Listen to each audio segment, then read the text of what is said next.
Toma un poquito de problema esta cosa. ¿Qué pasa? ¿Qué pasa? A ver.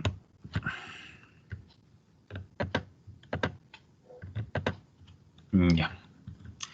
Entonces la nomenclatura de los bancos, ¿qué quiere decir?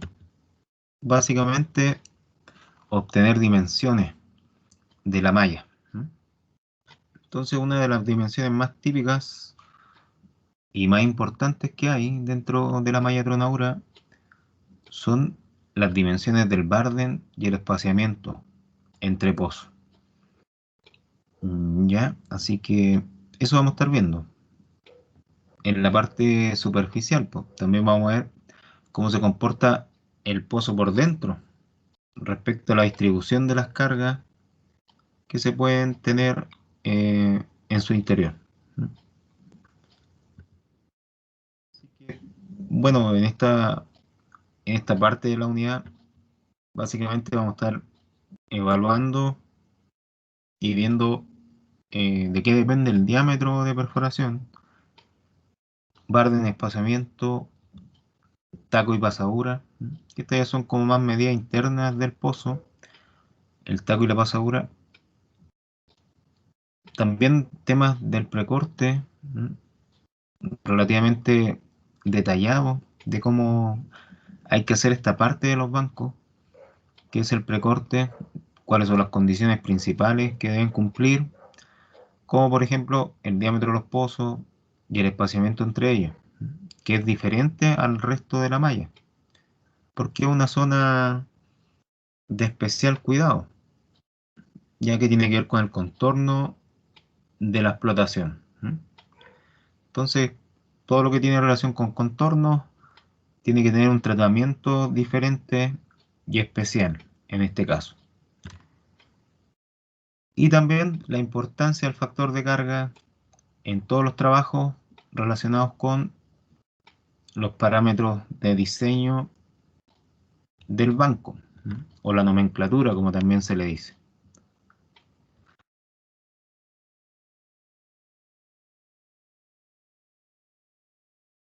Entonces, dentro de estos parámetros van a haber algunos que van a depender directamente de la tronadura y otros que no.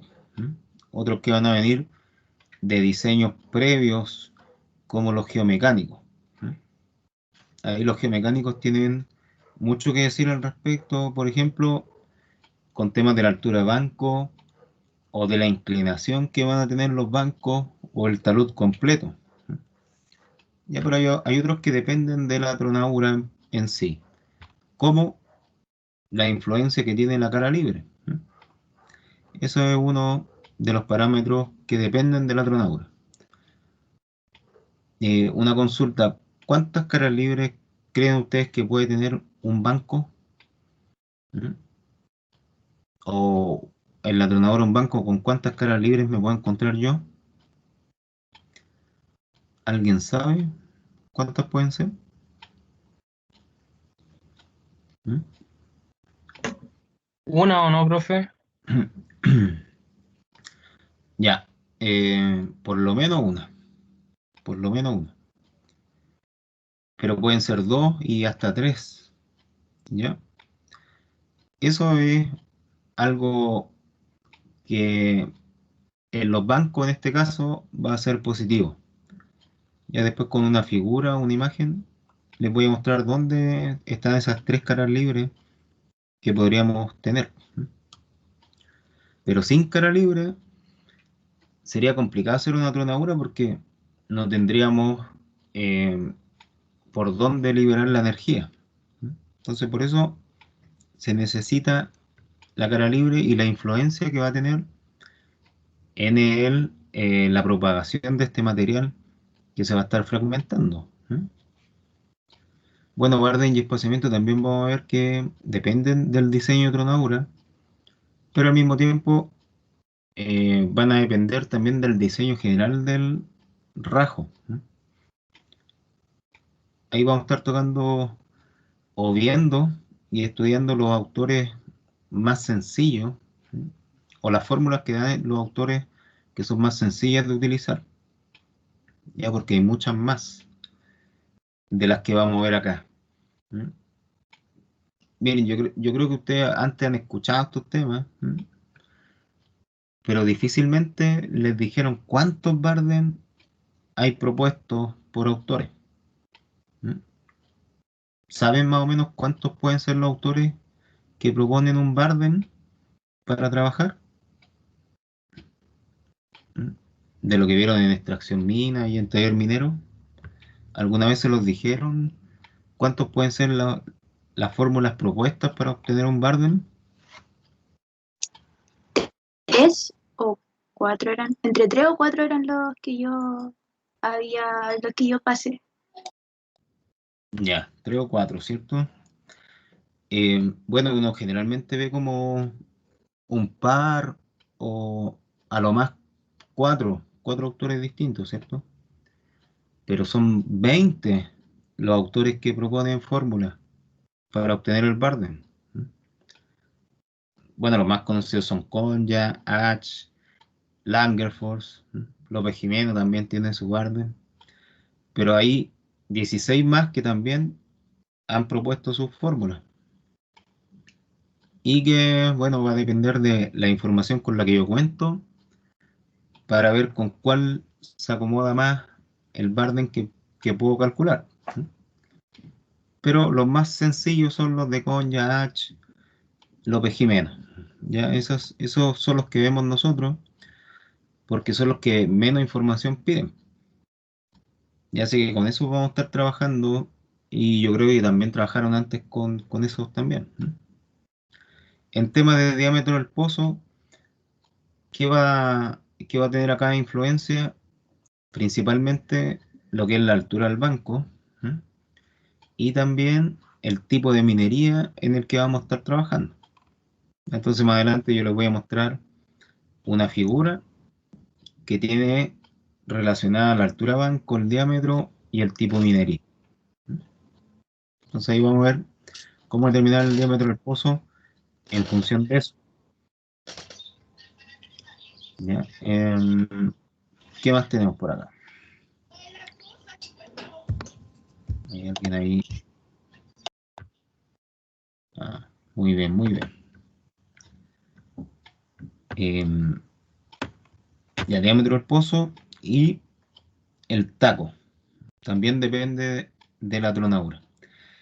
En general, todo lo que va a estar en la zona superior, acá, en este sector, va a ser dependiente de la tronadura. Y lo que va a estar en la parte baja va a depender más de el diseño de la mina misma, ¿m? O de la geotecnia. Pero además del taco, la altura de banco va a estar ahí teniendo influencia sobre todo en el diámetro del pozo y en la longitud total perforada. De la altura banco va a depender eso también.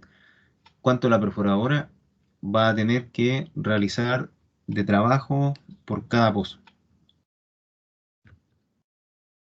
La sobreperforación o pasadura la vamos a definir también más adelante, pero básicamente lo que uno se pasa con respecto a la línea de diseño que tienen los bancos, ya que quiere decir la pata del banco. A la altura que se encuentra la pata del banco, todo lo que se pase perforando es sobreperforación o pasadura. La secuencia de iniciación también es importante en la tronadura. Muchas veces no se le da la importancia que tiene. Por eso dentro de esta asignatura eh, yo le doy como más énfasis al tema de los tiempos. Incluso mañana vamos a estar trabajando solo con tiempos o secuencias de iniciación. Ya porque acá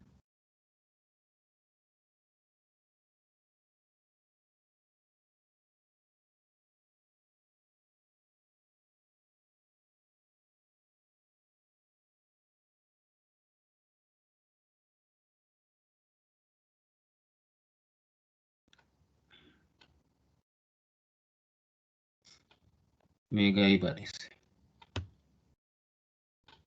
Pero volví. ¿Mm?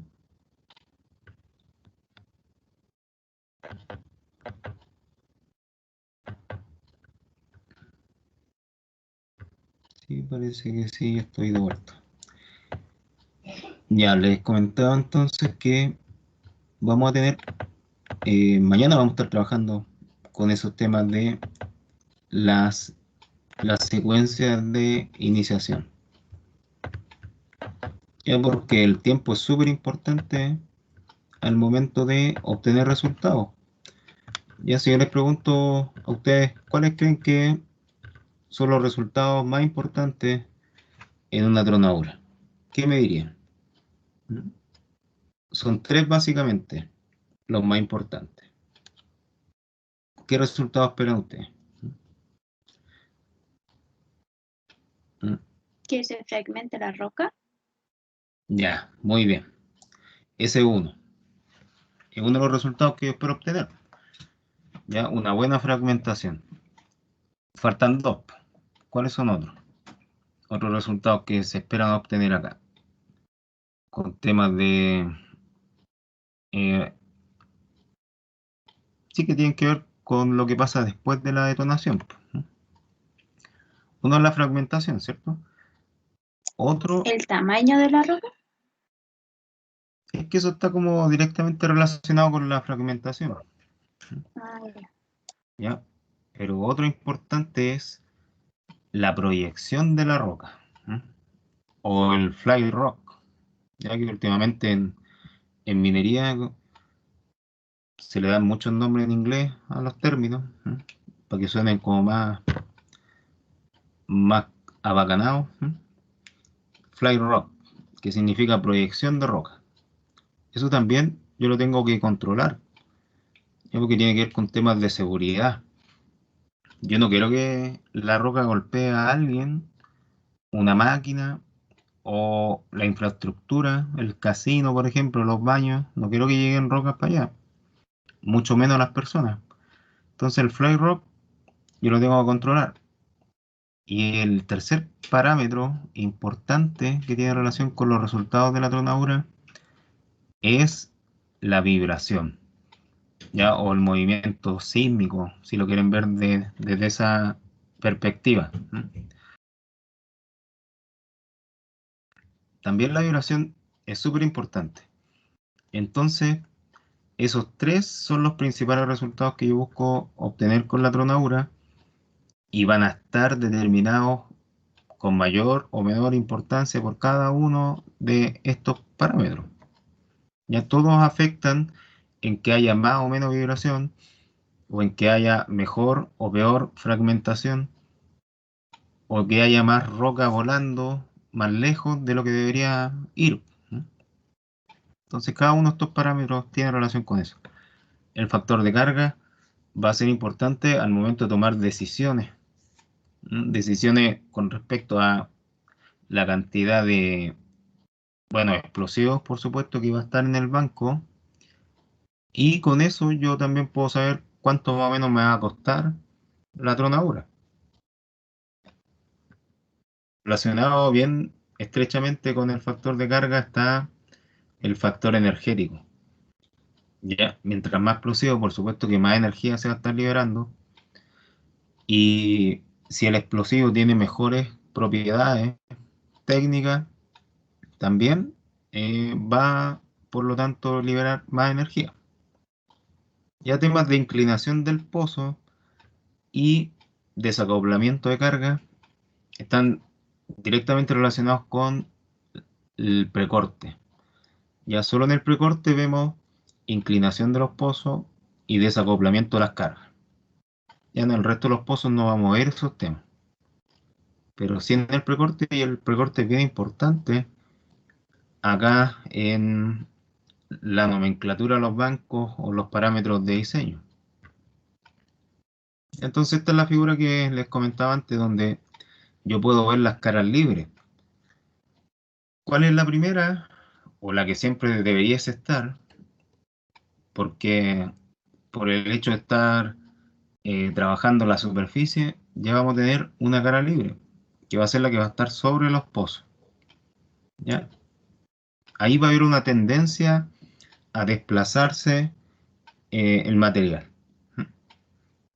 Otras caras libres que podemos encontrar son las que están acá al frente, ya, en el sector donde se sacó la fragmentación antes, donde se cargó y se transportó con las palas. Esa es la segunda, la típica, la que está frente a la cara del banco. ¿Mm? Y otra, la tercera cara libre, ¿dónde podría estar? En este sector. Ya dependiendo del avance de la explotación, porque si el avance viene de derecha a izquierda, voy a tener la cara libre acá, en este costado. Si el avance de la explotación viene de izquierda a derecha, o sea, desde este lado hacia allá, voy a tener otra cara libre acá. Ya, pero en general son como por lo menos dos caras libres las que vamos a estar encontrando en el diseño de los bancos.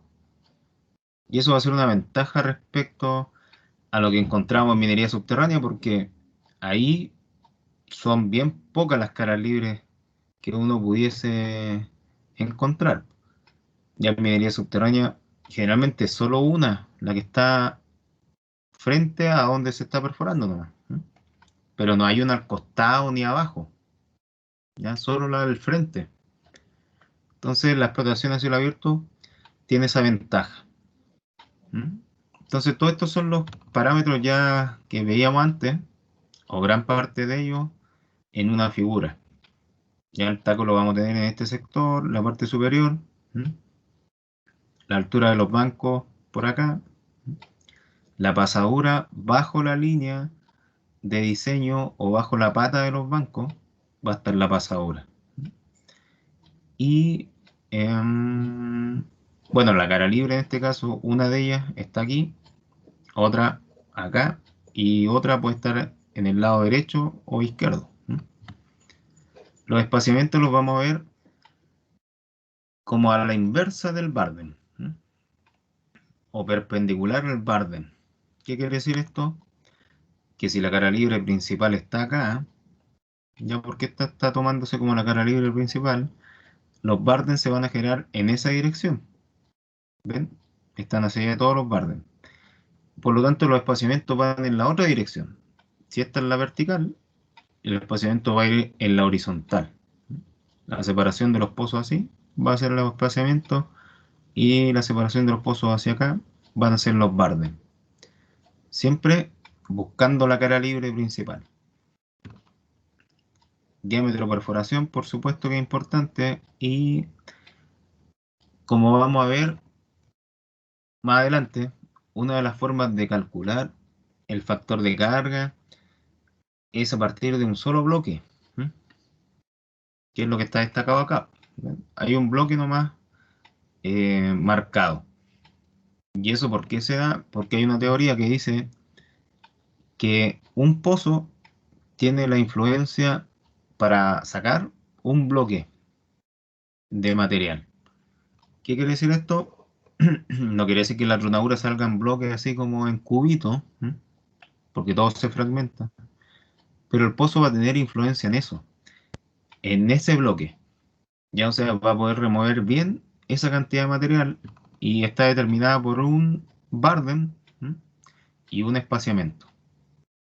Ya, o sea que el bloque que vamos a estar sacando acá va a ser Barden por espaciamiento por altura de banco. Ese va a ser como el bloque en metros cúbicos que vamos a estar obteniendo teóricamente al momento de la tronadura. ¿Ya? Pero bueno, ahí vamos a tocar más temas relacionados con eso cuando lleguemos al factor de carga.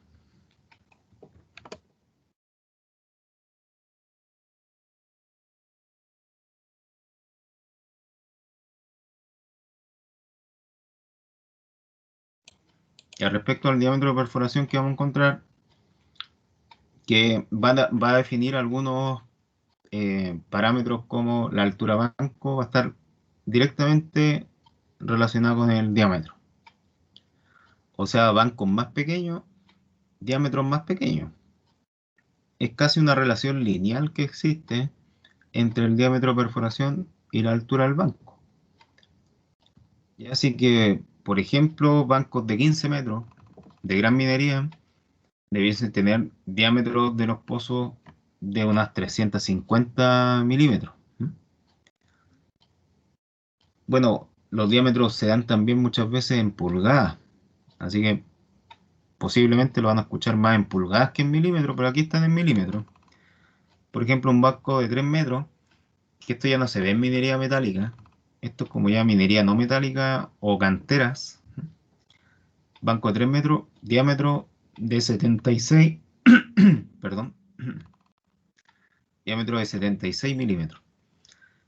¿Ya? Bancos de 5 metros, también minería no metálica, principalmente canteras de piedras ornamentales, ¿ya? Rocas de silicatos, calizas, de ese tipo. Diámetro de 102. ¿Qué quiere decir esto? Que 76 milímetros van a ser equivalente a 3 pulgadas y 102 a 4 pulgadas.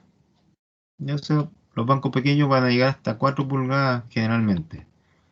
Y en el caso de bancos ya que encontramos en minería metálica, que son de 8 metros en adelante, hasta 15 o 17, ahí ya los diámetros van a ser distintos, pues de aproximadamente 6 pulgadas y media hasta 12 pulgadas y media. ¿Ya? Eso es como lo más común encontrar en minería metálica, dependiendo si es mediana o gran minería en la que estamos trabajando. Entonces el diámetro igual va a tener influencia. Por ejemplo, los diámetros pequeños encarecen más la tarea. ¿Ya qué quiere decir esto? Que no quiere decir que yo esté invirtiendo más en explosivos en la tronadura. Esto que tiene relación con los mayores costos y con la operación más lenta, tiene relación con que yo estoy invirtiendo más por tonelada removida. ¿No? Así se ve este tema. No quiere decir que entre una malla pequeña y una grande esté gastando más en la pequeña, sino que para remover una tonelada de esa roca en la malla pequeña estoy gastando más que para remover una tonelada en la malla grande. Ya con eso tiene relación los mayores costos y la operación más lenta en bancos o diámetros pequeños. Además que hay una probabilidad más alta de que queden tiros quedados. ¿Mm? Valga la redundancia. Ya así que por esos temas, bueno, prácticamente la minería metálica no se explota en bancos pequeños. Ya por eso y otros temas más. También porque se requiere una producción mayor, más movimiento material. Entonces los diámetros grandes, que tienen relación con bancos grandes o gran minería a cielo abierto, nos van a otorgar una disminución de los costos de perforación y tronadura que al final se van a traducir en optimizar el proceso. ¿Ya? Así lo vamos a estar viendo. Como una optimización de los procesos porque para remover una tonelada yo estoy invirtiendo menos lucas en perforadora y en explosivos. ¿Ya? Así lo tenemos que ver desde esa perspectiva. Va a aumentar los rendimientos de la perforadora y también del cargueo de los pozos porque al utilizar camiones para cargar estoy llenando el pozo mucho más rápido que cuando se hace manualmente con los viejitos ahí vaciando en los pozos ellos el explosivo. Ya el cargueo mecanizado permite eso, optimizar los tiempos. No necesariamente un diámetro pequeño quiere decir que va a haber menos carga de explosivos. ¿Mm? Porque en este ejemplo yo veo, bueno, 3 bancos diferentes y 3 diámetros diferentes, pero con la misma cantidad de kilos de explosivo dentro. ¿Mm? Entonces, ¿de qué va a depender básicamente la cantidad de carga que yo puedo suministrar en cada pozo? No solo del diámetro, ya porque va a depender del taco que voy a dejar eh, y la cantidad de explosivo que por supuesto va a estar dentro del pozo. Entonces, en este caso yo tengo un diámetro pequeño, pero como tengo un taco pequeño también, la cantidad de kilos es la misma acá y acá. Ya no siempre diámetro pequeño significa poca carga explosiva. En general estas 3 configuraciones de carga que tenemos aquí están malas, ¿ya? ninguna da como justo con lo que se necesita. Pero son ejemplos de que no necesariamente diámetro pequeño significa poca carga explosiva. Ya tiene que haber un diámetro o una carga explosiva fundamentada científicamente en base a las condiciones del macizo para poder generar un buen carguillo al pozo. Ya esto no se hace al ojo. Ya no, o sea que yo tengo un pozo de 10 metros, no quiere decir que tenga que cargar 5 y 5, así como 5 explosivos y 5 tacos. Tienen que haber un análisis más técnico o más científico para poder determinar cuánto va a ser la longitud de la carga explosiva. Entonces esta es la gráfica que les comentaba antes de la relación que hay directa, lineal, porque esta línea media es como la relación lineal que hay entre las alturas del banco y los diámetros de perforación.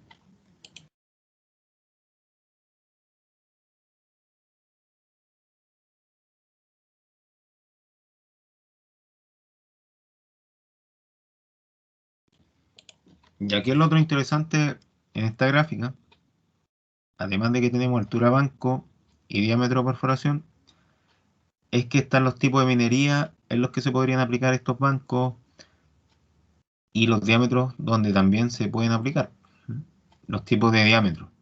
Entonces, miren, analicémoslo el gráfico desde el punto de vista de solo los diámetros. Yo en cantera puedo tener diámetros entre 2 y 6 pulgadas principalmente. ¿Ven? Ese es como el rango que pueden aceptar las canteras. Las minas de carbón a cielo abierto también, entre 2 bueno, y 8 prácticamente acá. Ya, pero la minería del cobre o de minerales metálicos se empieza a aplicar con 6 pulgadas y media en adelante. Ven ahí uno se da cuenta que eh, para bancos pequeños la minería metálica prácticamente no tiene aplicación o no se justifica que se aplique en bancos pequeños. Ya tienen que ser bancos grandes porque los diámetros también tienen que ser grandes en minería metálica. Parten aquí como en 7 pulgadas más o menos, de ahí hacia arriba. Ya minas de cobre, pueden ser minas de oro, minas de plata, pero bueno, acá en Chile más del 80% de las explotaciones son de cobre. Entonces, eh, por eso va a tener eh, influencia principalmente el cobre en la parte de metálico y también algunas minas de hierro, que son las que pueden alcanzar los diámetros más grandes de perforación, hasta 16 pulgadas podemos encontrar en minas de hierro. Pero en minas de cobre generalmente llegamos hasta 12, 12 y media, o sea, hasta ese rango principalmente. Ya entonces para una altura banco que se tenga por diseño, yo voy a tener también un diámetro de perforación recomendado y justificado en el tipo de explotación que estoy realizando. Ya pueden haber algunos que les den con dos tipos de explotación. Por ejemplo, si yo tengo un banco de 12 metros, me va a dar acá y aquí está em, las minas de cobre y las minas de carbón juntas, ¿no? Y 8 pulgadas de diámetro. Pero como estamos trabajando en una explotación de cobre, va a estar bien, pues. Si trabajamos en una explotación de mina de carbón, ahí se puede cuestionar un poquito más porque al no ser metálicos, los diámetros no deberían llegar a ser tan grandes, pero igual pueden ser.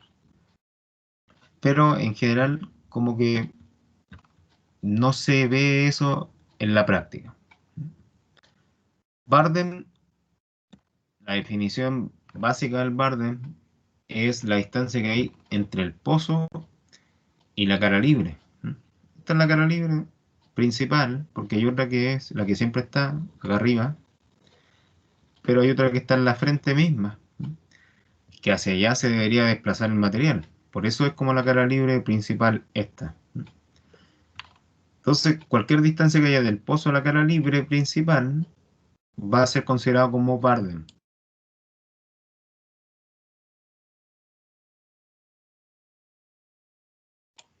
¿Ya? En este caso, el Barden se justifica o se respalda en que tiene que estar justo en un nivel donde yo no proyecte mucha roca y donde yo fragmente bien. ¿Mm?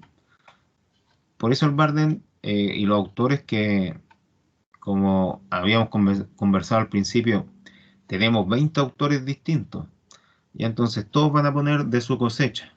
Ahí algunos van a decir, miren, yo creo que para el Barden lo mejor es eh, estudiar lo que es la densidad de la roca, la densidad de los explosivos que van a estar dentro del pozo y el diámetro de perforación. Y va a llegar otro autor diciendo, no, yo creo que hacen falta más cosas ahí para poder obtener un buen Barden. Falta también propiedades sísmicas de la roca, de la velocidad, eh, y velocidad de detonación del explosivo, para ver cómo se va a comportar el resultado de la tronadura. Y otro va a decir, pero sí, está bien eso, pero les faltan otras cosas más como la potencia relativa en peso del anfo, la constante geomecánica de la roca, etcétera, etcétera, ¿ya? Entonces, el autor que le quiera poner más color, más variable, va a integrar ahí al tema del Barden. Generalmente, la variación que hay entre un autor y otro no es mucha, o sea, se separan como un par de metros entre un Barden y otro. Y eso igual afecta a los resultados. Ya por más que sean 1 o 2 metros de diferencia, igual afecta al resultado. Pero bueno, ahí nosotros por lo menos trabajamos con Barden más simple porque tampoco tenemos mucha información para poder aplicar a los ejemplos. Como así en terreno, esa información está y en mucha la información, o sea, prácticamente está toda la información disponible cuando uno está trabajando en terreno. Ya no así cuando uno trabaja en los ejemplos teóricos que vemos nosotros acá. Entonces, Barden pequeño va a traer consecuencias. ¿Qué significa eso? Que el pozo ya no va a estar acá, sino que va a estar más adelante. ¿Mm? Por lo tanto, el Barden se reduce. La distancia de la cara libre al pozo se ve reducida. En ese caso, vamos a tener más proyección de roca o fly rock. ¿Mm? O sea, si con un Barden óptimo, que sería el que está acá, yo tengo una proyección de roca de 50 metros, con un Barden pequeño voy a tener una proyección de roca de 200 metros, y eso ya es peligroso. Por eso los Barden no pueden ser tan pequeños, y tampoco pueden ser tan grandes, porque si yo alejo más el pozo de donde está acá, lo corro un par de metros más atrás, ya eso me va a afectar la fragmentación. O sea, va a disminuir la proyección de roca, ya no va a llegar a 50 metros, puede que llegue a 40 o 30, o sea, va a ser más seguro, pero voy a tener problemas con los bolones que van a quedar ahí. Ya van a ser bien cototos. Entonces, por eso el Barden tiene que ser justo y preciso, eh, y determinado por un autor que ponga variables importantes dentro de su fórmula.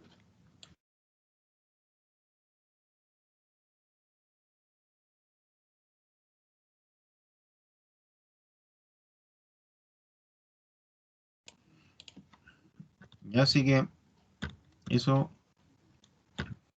con respecto al Barden. De la bibliografía que tenemos vigente, o la más utilizada, tenemos Konya. Konya, esta es la fórmula que propone. Quizás en otra asignatura como extracción mina 2 o taller minero, a ustedes le dieron una fórmula de Konya distinta, con otras constantes. En general, la estructura es como la misma, pero puede que tenga otras constantes acá y acá. Eso tiene que ver solo con la unidad de medida con la que se está trabajando. ¿Ya? Solo con eso. ¿Qué es lo que yo estoy trabajando acá en el Barden de Konya? O lo que yo espero de resultado es que me den metros. ¿Mm? Porque esa es la unidad de medida que nosotros utilizamos. Nosotros trabajamos con el sistema internacional. Y ese sistema está en metros, kilos y segundo parece que es lo otro. ¿Ya? Entonces, si quieren trabajar con el sistema inglés, las mediciones van a estar en pies, en libras y segundo parece que también, sí. Ya entonces todo depende del sistema en el que uno esté trabajando. Nosotros en América trabajamos con el sistema internacional. En Europa se trabaja más con el sistema inglés. Ya por eso tiene estas constantes. El 0024 y el 0018 lo que va a hacer es transformar la densidad de la roca que está en gramos centímetro cúbico y el diámetro que está en milímetros, que así lo pide Conja en su fórmula, en milímetros, lo va a llevar todo esto a la juguera para darme un resultado en metros. ¿Mm? Así yo voy a tener el Barden, en metros. Por eso las constantes acá son distintas a las del sistema inglés, por ejemplo, que parte con 1,5. Ya porque el Barden lo van a tener en pies, en ese caso. Y quizás antes se los pasaron en pies, pero como nosotros trabajamos con metros, no tiene sentido verlo en pies. Y después volver a transformar ahí para llevar a metros. Mejor directamente trabajarlo en metros. H tiene las mismas variables de Conja en su fórmula. Ya tiene también diámetro de perforación, densidad del explosivo y densidad de la roca. Son las tres variables principales con las que trabaja Conja y H. ¿Cuál es la diferencia? Que proponen distintas relaciones matemáticas, uno y otro. Por ejemplo, H integra acá una raíz cúbica en la relación del explosivo y la roca. Ya, pero en general las unidades son las mismas. Diámetro de perforación milímetro, densidad del explosivo y de la roca en gramos por centímetro cúbico. Y el Barden como resultado, por las constantes que están aquí y por la raíz cúbica que está acá, va a dar por consecuencia en metros. Así lo vamos a tener. Barden en metros. Y otro autor, que por lo menos a mí me gusta utilizar harto en los ejercicios, es López Jimeno. Ya López Jimeno lo que hace el manual de perforación de tronadura de López Jimeno es simplificar las cosas, ¿ya? O a veces mejorarlas desde el punto de vista de él. Entonces, ¿qué es lo que hace aquí? Toma la fórmula de H y la trata de mejorar, incorporándole más factores y más variables dentro de la fórmula. Entonces, esta es la de López Jimeno. Tiene una constante de 0,76, un diámetro en pulgadas en este caso,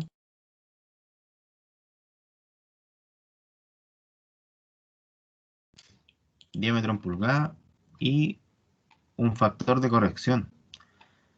Y este factor de corrección se va a dividir en factor de roca y en factor de explosivo.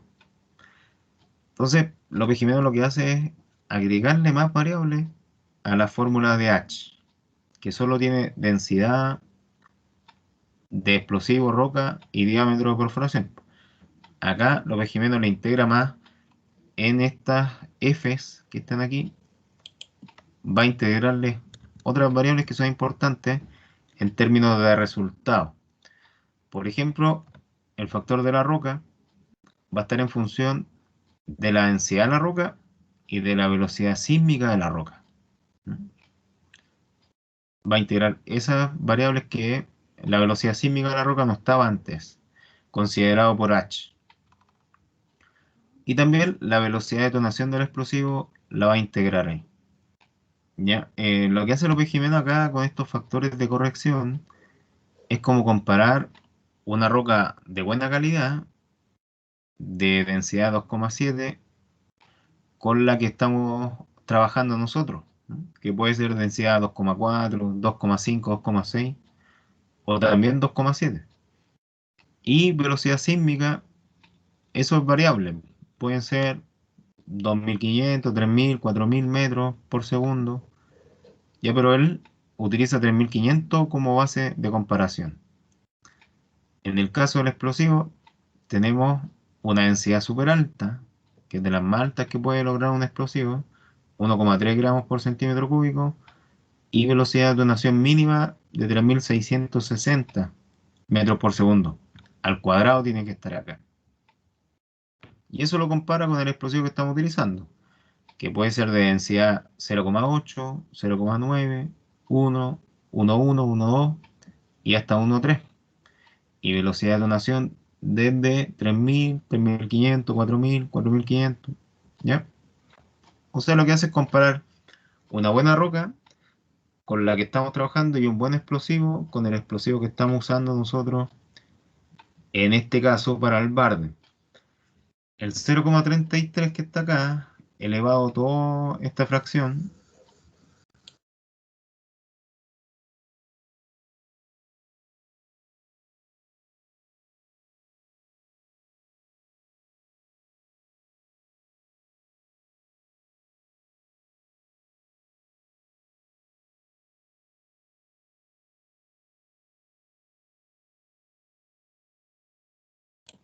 ya disculpe, el 0,33 que está ahí, elevada a la fracción, tiene relación con una raíz cúbica. Ya elevar algo a 0,33 es lo mismo que aplicar una raíz cúbica de eso. Así que lo pueden calcular así o como la raíz cúbica de la fracción. Ya es lo mismo. Entonces ahí van a estar todas las definiciones y las unidades en las que tienen que estar cada uno de estos factores o variables involucrar la fórmula de López-Jiménez. Lo que sí López-Jiménez pone como una letra chica, así como las letras chicas que están ahí incluidas en los bonos que entregan los gobiernos, algo parecido, ya que dice relación con que la fórmula va a ser válida siempre y cuando cumpla con unos parámetros el diámetro de perforación. Ya en este caso, solo se va a aplicar bien cuando el diámetro esté entre 165 y 250 milímetros. Ya solo en ese caso. ¿Qué quiere decir esto? Que en pulgadas, como el OBGM nos pide el diámetro en pulgadas, van a ser 6 pulgadas y media y 10 pulgadas. Ya, mientras estemos trabajando bajo esas condiciones de diámetro, la fórmula de López no se va a aplicar bien. ¿Mm? Pero si trabajamos con diámetros mayores a 10 pulgadas, por ejemplo, en gran minería se trabaja con diámetros de 12 pulgadas, ahí tendríamos que aplicar un coeficiente reductor para ajustar estos valores.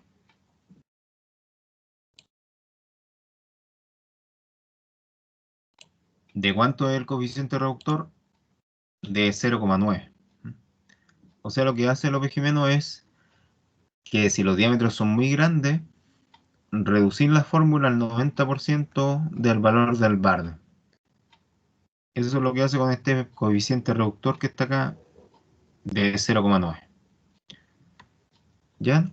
Eh, Así que ahí va a depender de con qué características vamos a estar trabajando, ¿ya?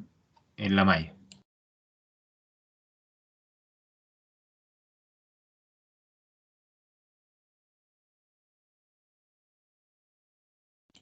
Ya con respecto al espaciamiento, miren, Konya propone su fórmula de espaciamiento. Los otros autores también, por supuesto, H y López Jimeno, pero la de Konya como que tiene un poco más de prestigio, podríamos decir, porque involucra la altura de banco. ¿Mm? Konya hace una relación con respecto a la altura de banco. Dice que si la altura de banco es mayor o igual a 4 veces el Bardem, el espaciamiento va a ser igual a 1,4 veces el Bardem.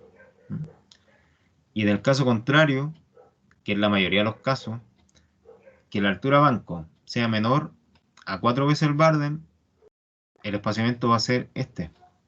Altura banco más 7 veces el Bardem dividido en 8.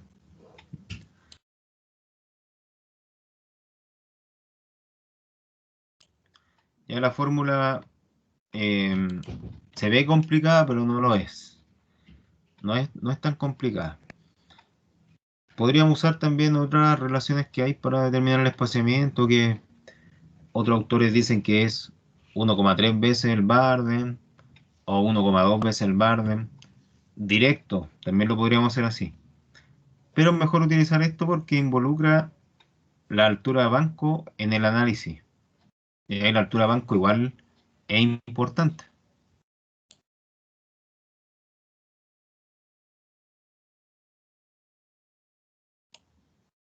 En esta malla vamos a tener acá la disposición de los pozos.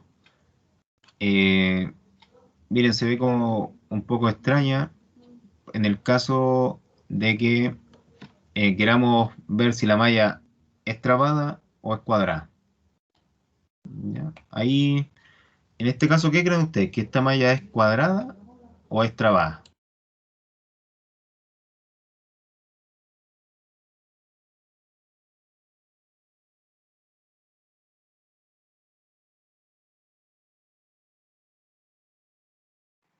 Cuadrada.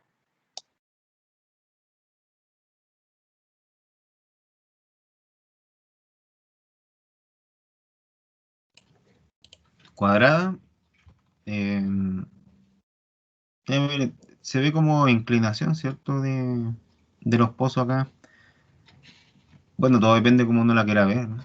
La malla, porque, claro, algunos pueden ver la cuadrada, otros como triángulos también que se van generando entre los pozos.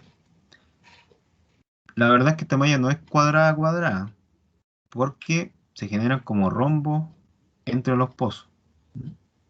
Hay rombo entre ellos. No hay como cuadrados perfectos. No hay ángulos rectos, completamente rectos entre ellos. Entonces va a ser una malla trabada. ¿Ya que quiere decir eso? Que no hay ángulos rectos entre los pozos, sino que se forman como triángulos o rombos entre ellos. ¿Ya? Y eso tiene relación con que el Barden y el espaciamiento van a ser distintos.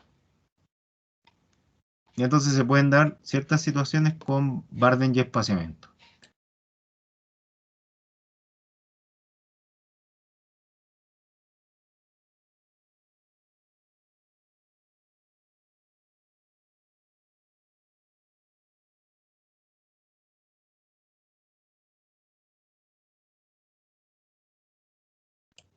¿Cuáles son las situaciones que más se dan o las que se podrían dar?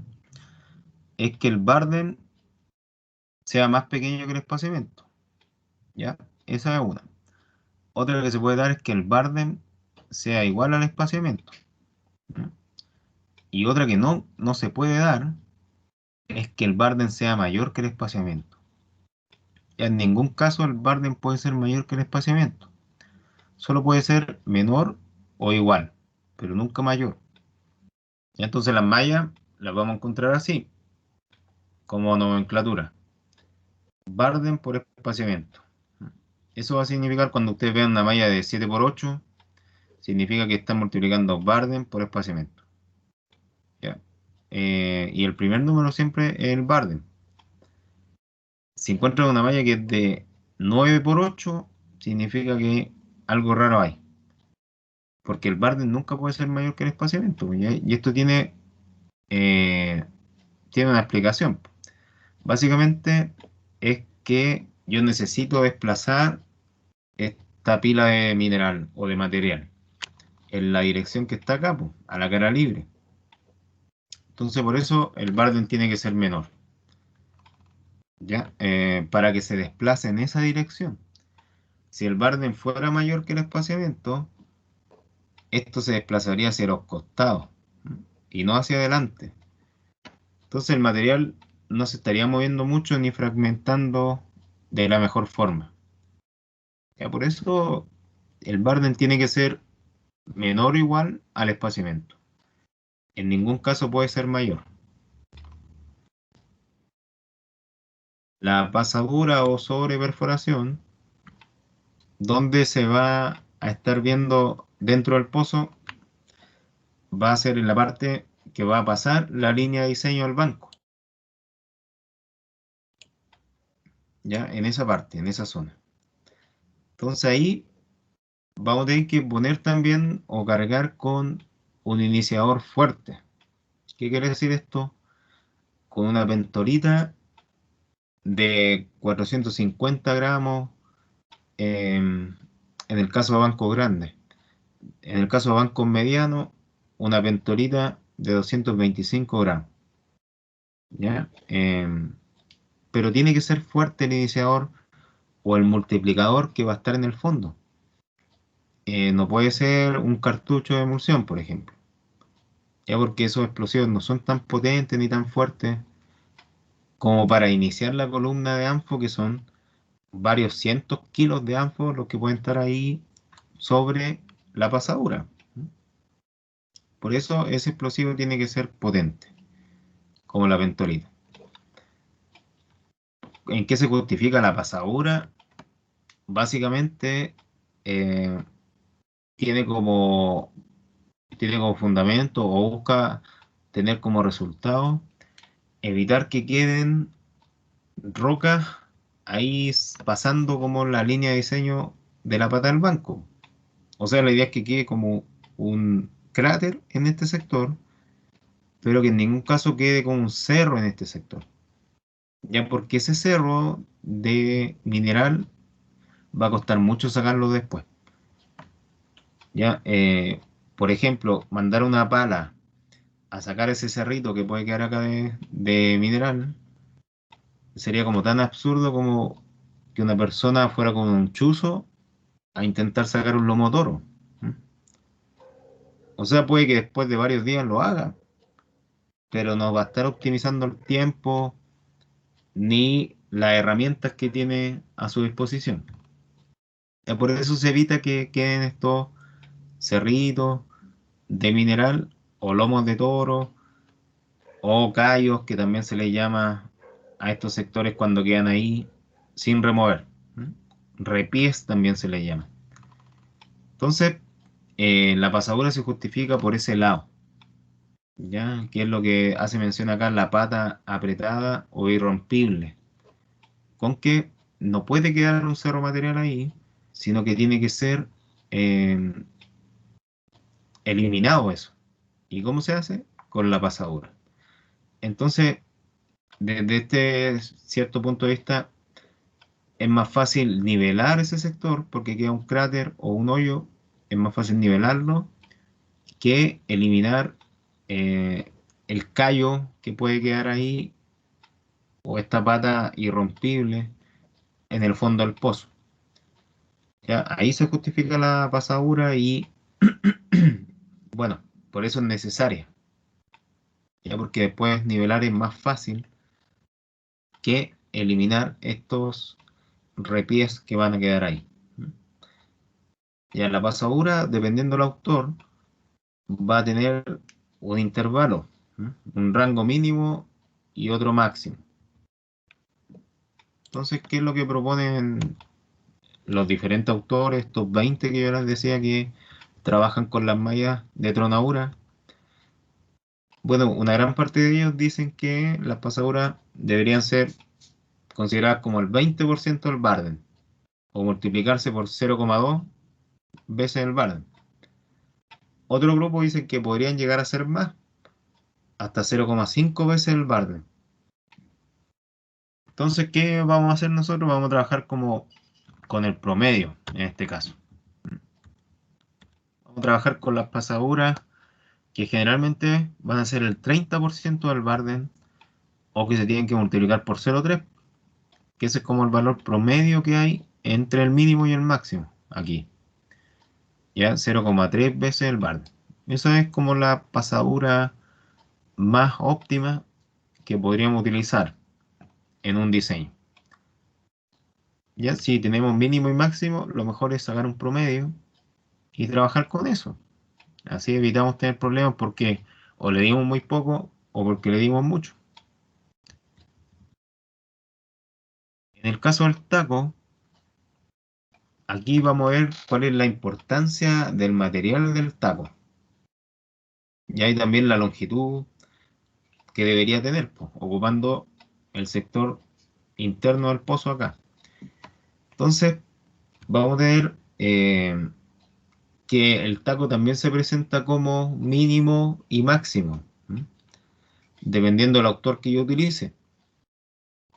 Para evitarnos problemas, vamos a trabajar también con el promedio entre el mínimo y el máximo, o el término medio entre ellos, y vamos a ver que generalmente el taco se va a acercar mucho a lo que es el barde. Entonces aquí van a tener influencia también lo que es el material del taco con el que estoy rellenando el pozo.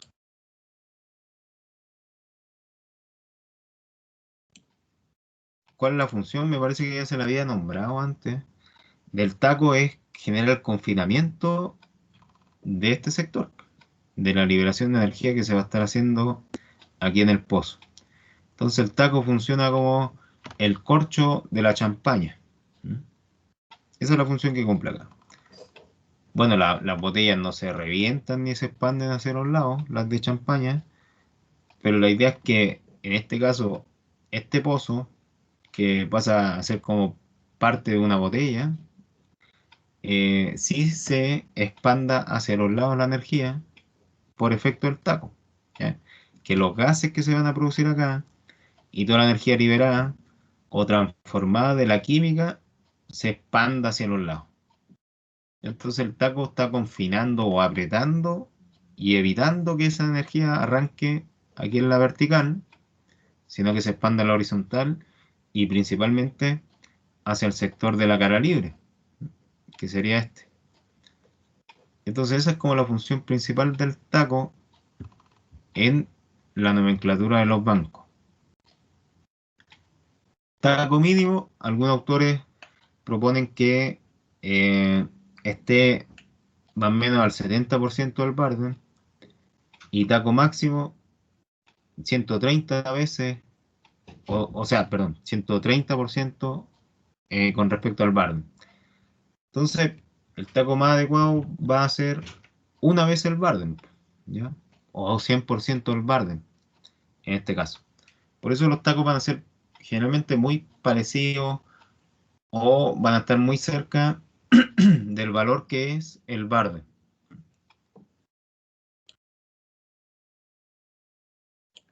Porque en promedio se utiliza ese valor. Una vez el barden, como está entre 0,7 y, y 1,3, con 1 vamos a estar súper bien respecto a la configuración de carga que le vamos a dar interna al pozo. Ya entonces el material del taco siempre es un tema, ¿m? Porque algunos, bueno, optimizan el tiempo según ellos y toman el detritus o el cutting que va quedando ahí de la roca molida, que van dejando las perforadoras, y eso mismo lo vacían dentro del pozo para dejarlo como parte del taco. ¿Ya cuál es el problema acá? Que este material está tan pulverizado y su peso específico es tan bajo que para términos de confinamiento no va a ser lo mejor. ¿Ya? ¿Qué quiere decir esto? Que el corcho de nuestra champaña no va a ser del mejor material. O sea, va a salir disparado rápido. Ni siquiera va a ser necesario hacerle presión con el dedo para que salga, sino que uno va a mover la champaña y va a salir volando. Eso pasa con el cutting o con el detritus que encontramos ahí, eh, que las perforadoras dejan sobre estas pilas de material una vez que perforaron. Ya no hay un buen confinamiento del pozo. Así que lo más probable es que al momento de la tronadura la energía no se libera así en la horizontal, sino que la pila se esté desplazando más hacia arriba y que la energía también se esté liberando o saliendo por el taco ahí. Ya hay que evitar eso. Por lo tanto, hay que cambiar el material.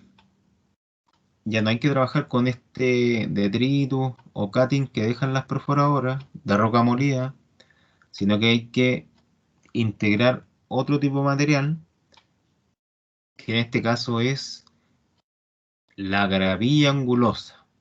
Así se llama técnicamente. Esto es lo más recomendado.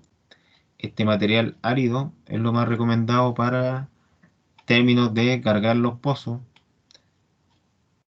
No se ocupa en la gran mayoría de los casos, pero sí, las grandes mineras lo utilizan. Ya ellos invierten más plata, invierten en equipos eh, que, bueno, son capaces de transportarlo y llevarlo pozo por pozo para cargarlo. Ellos sí lo hacen.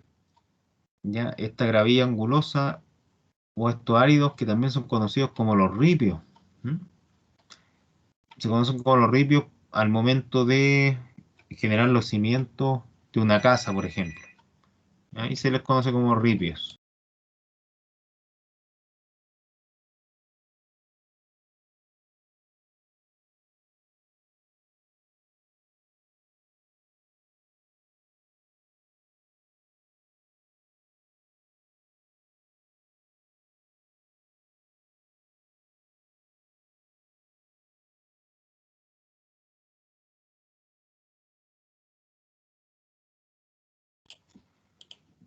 Una condición que tiene que cumplir esta gravilla o este material, si es que nos decidimos por utilizar el que se recomienda técnicamente, es que estas piedritas pequeñas deben ser unas 20 o 25 veces más pequeñas que el tamaño del diámetro.